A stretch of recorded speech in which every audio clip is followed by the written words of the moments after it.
Hello, Rama Pupodu. I hope all are feeling very relaxed, having a healthy life, are happy and very peaceful. Now, let's go to chapter 19. Love conquers hate. The sadhu seemed to enjoy the treatment. He was calm and contented.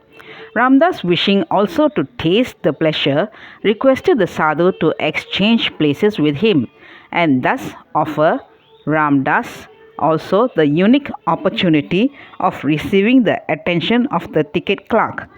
But the sadhu would not be persuaded to abandon his enviable position. Off and on, the clerk was meting out this treatment to the willing sadhu. This continued for nearly half an hour. The ticket collection work at last stopped. Now the clerk was totally free from that work, and he turned right towards the sadhus. He approached the other sadhus in the line, of whom Ramdas was the second. With the object of handling them roughly one by one, Ramdas felt greatly relieved to see that his turn had come. The clerk, coming up, caught the hand of Ramdas in a firm grasp and looked on Ramdas' face, in which he discovered a most welcome smile. Bright and beaming, at once he let go of his hand and, drawing himself back a few steps, seemed to have given himself to some thinking. It was Ram who was at work.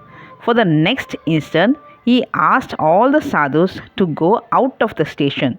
Accordingly, all the sadhus left the station and went out one by one. O Ram, when thy invisible arm protects thy slave, where was fear for him? One thing was proved incontestably and beyond any doubt, and that was your disarm the evil intentions of an adversary. When he approaches you in a violent mood, by meeting him with a smile instead of with fear or hatred. Love can surely kill hate. Love is a sovereign antidote for all ills of the world. After all, the whole occurrence might be only Ram testing the sadhus to see if they would lose their self-control under provocation. All Ram does is for the best. Now the time was about 2 o'clock past midnight. The night was pitch dark, so the sadhus sought for a place on the station for taking rest for the night. But conditions for this were far from favorable. The station was full to overflowing, as it were, with passengers. Every available nook and corner of that portion of the station intended for passengers was occupied, and they were all scattered on the floor, sleeping in fantastic positions, all space filled up.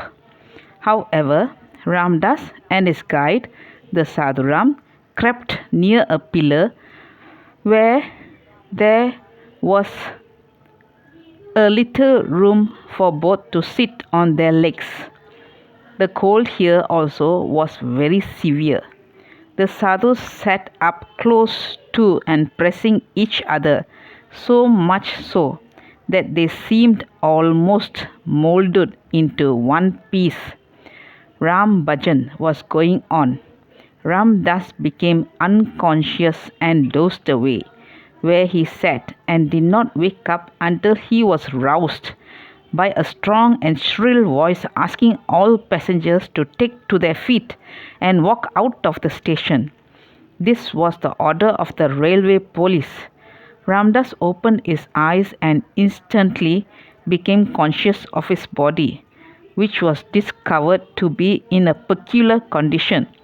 The legs had turned so stiff with cold that they had stuck fast at the bend of the knee joint, and on a look at them, Ramdas further made out that from the knee downward, both the legs had swollen and also the feet, as though they were stricken with elephantiasis. However, by rubbing them briskly by both hands for about 5 minutes, Ramdas could unlock the stiffened joints. Slowly rising up, Ramdas hobbled along for some distance. As he walked on, the stiffness disappeared. At about 8 a.m., they reached the city of Jhansi, about 4 miles from the station. That's all, folks. Let's see in the next chapter. Thank you. Bye bye. Rama Rama Puppodu.